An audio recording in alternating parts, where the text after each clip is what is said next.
नमस्कार दोस्तों, स्वागत है आप सभी का आपके अपने यूट्यूब चैनल खुशहाल ज़िंदगी में। दोस्तों, पवित्र कार्तिक का महीना चल रहा है, जो महीना भगवान को अत्यंत ही प्रिय है और इस महीने में स्नान के बाद दीपदान का विशेष महत्व है।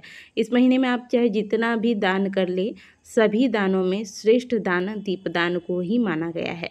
अगर आपने कार्तिक महात्म्य की कथा अब तक सुनी होगी हमारे चैनल में, तो स्वयं भगवान श्री हरि विष्णु ने कहा है कि जो भी व्यक्ति कार्तिक मास में दीपदान करेगा, कुबेर को स्वयं भगवान ने आदेश दिया है कि तुम उसके घर को अन्न धन से भर देना। तो इसलिए कार्तिक महीने में दीपदान अवश्य कीजिएगा। कार्तिक महीने में तुलसी जी के समक्ष दीपदान कैसे करना है और घर के मुख्य द्वार पर आपको दीपक कैसे लगाना है, यह आपको मैं आज के वीडियो में करके दिखाऊंगी। ये जो छोटा वाला दीपक है, ये तुलसी जी के नीचे लगाऊंगी मैं, तो ये गोल बाती रहेगा इसमें, ठीक है। तुलसी जी के दीपक में हमेशा गोल बाती का प्रयोग करना है और ये मुख्य द्वार पर शाम के वक्त हम दीपक लगाएंगे। यहाँ पर लाल बाती का प्रयोग करना है और यह बाती लंबी होनी चाहिए।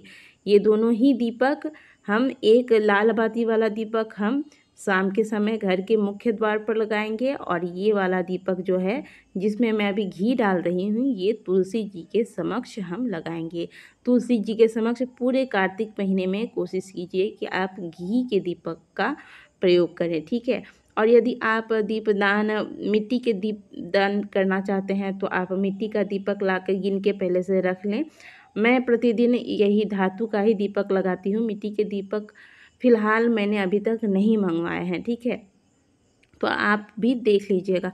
और ये जो मैंने इसमें डाला है, यह तिल का तेल है, तो तिल के तेल का दीपक मैं मुख्य द्वार पर लगाऊंगी। घर के मुख्य द्वार पर दीपक लगाना बहुत आवश्यक है। अगर आप प्रतिदिन नहीं भी लगाते हैं, तो इस पूरे कार्तिक महीने में अवश्य लगाइएगा। दीपक को डायरेक्ट ज़मीन पर नहीं रखना है, तो एक छोटे से प्लेट हमेशा रखिएगा। चाहे आप सुबह दीपक लगाएं, चाहे शाम को दीपक लगाएं।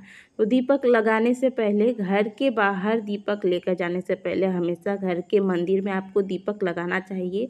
और क्योंकि कार्तिक महीना चल रहा है, शाम को जब एकदम अंधेरा हो जाए, इसके बाद ही दीपक आपको तुलसी जी के नीचे लगाना है, ठीक है।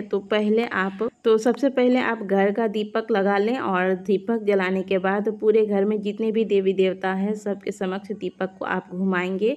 दीपक घुमाने के बाद उसके बाद आप घर के मंदिर में, जो भी आपके घर की सिंहासन है, मंदिर है, सामने में आप इस दीपक को रख देंगे। अब बारी आती है दीपक बाहर लगाने की। मैंने अंधेरा होने के बाद दीपक लगाने बोला है, इसका मतलब ये नहीं है कि आप जानबूझ के 7 बजा देंगे। देखिए, जैसे ही शाम होती है, थोड़ा थोड़ा सा बाहर रोशनी रहता है, उस समय आप घर के मंदिर में दीपक अवश्य लगा दीजिएगा। जब तक आप घर में दीपक लगाएंगे, तुलसी जी के दीपक की तैयारी करेंगे, तब तक अंधेरा हो जाएगा और जैसे ही अंधेरा होता है, वैसे ही आप घर से यह दीपक निकालें और मुख्य द्वार पर, यहाँ पे देखिए मैं सुबह को मुख्य द्वार पर पूजन करती हूँ, तो यहाँ पर पहले से छोटी सी रंगोली बनी हुई है। अक्षत के दाने पहले से ही रखे हुए हैं, इसलिए मैंने अलग से अक्षत के दाने या प्लेट नहीं लिए हैं। आप अगर पूजन नहीं करते हैं, तो एक प्लेट या फिर थोड़ा सा अक्षत नीचे रखकर, इसके बाद इस दीपक को उसके ऊपर रखकर फिर दीपक को प्रज्वलित कीजिएगा। दीपक जलाकर कभी भी घर से बाहर नहीं निकलना है। जहाँ पर आपको दीपक लगाना है, वहाँ रखने के बाद ही लगाएं। और यहाँ देखिए, यहाँ पे मैंने स्वास्तिक बनाया। घर के मुख्य द्वार पर स्वास्तिक भी अवश्य बनाया करें।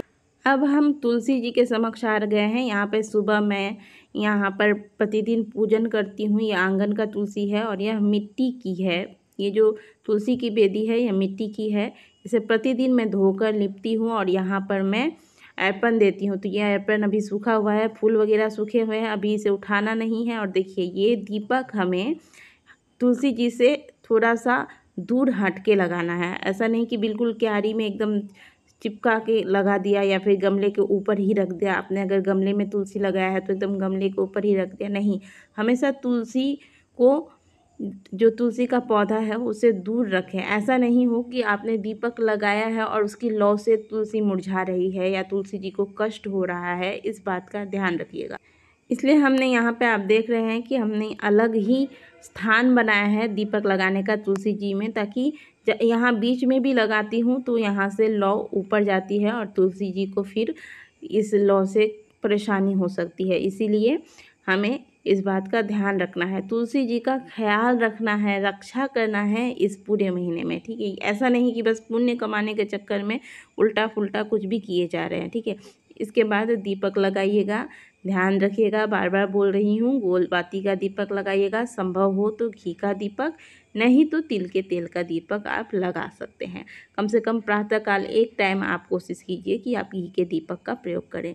तो साथ में छोटा सा एक आप प्लेट रख लीजिएगा, इस प्लेट के ऊपर ही आपको दीपक रखना है और इसी दीपक से आप तुलसी जी की आरती कर दें और फिर थोड़ा सा सुगंधित धूप वगैरह तुलसी जी के समक्ष रख दें।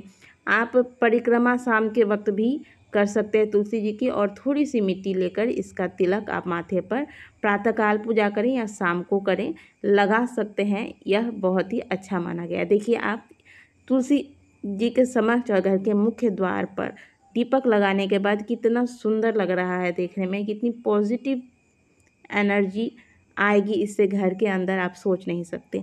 इसके बाद घर के मंदिर में आपने जो देवी देवताओं को पुष्प चढ़ाए होंगे वो सभी पुष्प अब मुरझा गए होंगे, बासी हो गए होंगे। अब शाम के समय देवी देवताओं को विश्राम कराने का समय है। घर के मंदिर में जितने भी देवी देवता हैं सबके पास जितने भी आपने पुष्प वगैरह लगाए थे इन सबको आप उठाकर साइड में रख दीजिएगा। घर के मंदिर से अभी इनको बाहर नहीं निकालना है, सुबह को आप बाहर निकाल। तो दोस्तों इस प्रकार से आपको पूरे कार्तिक के महीने में शाम को हो या फिर सुबह को हो तुलसी जी के समक्ष दीपक लगाना है और तुलसी जी की पूजा करनी है। दीपक लगाने की यही विधि है, इसी विधि से आपको पूरे कार्तिक महीने में तुलसी जी के समक्ष दीपदान करना है। वीडियो अगर अच्छी लगी है तो वीडियो को लाइक कीजिएगा, कमेंट बॉक्स में जय तुलसी मैया अवश्य लिखिएगा। मिलते हैं आपसे अगले वीडियो में, तब तक ओम नमः शिवाय, राधे राधे।